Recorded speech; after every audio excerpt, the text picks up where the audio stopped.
నమ్మకారం అయిపోయినాడు బాబు. నన్ను నేను చూడలేనమ్మో అనుకున్నానండి.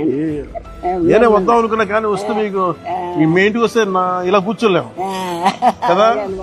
యాక్చువల్ వద్దాం అనుకున్నా ఈ రోజు, కానీ నేను వస్తే మొత్తం గోల అయిపోద్ది, మీకు ఇల్లు మళ్ళీ ఇబ్బంది అయిపోద్ది అని చెప్పి సరే మామగారిని పిలుచుకున్నాం.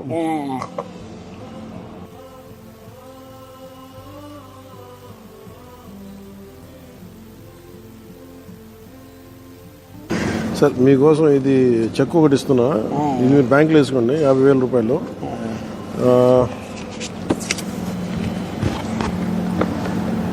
ఇదేమో మీకు చీర, ఇందులో ఒక 50,000 క్యాష్ ఉంది. మీరు ఇల్లు కట్టాలని ఏదైనా కట్టాలని అవసరం చేసి పెడతాను ఇంకా మీకు.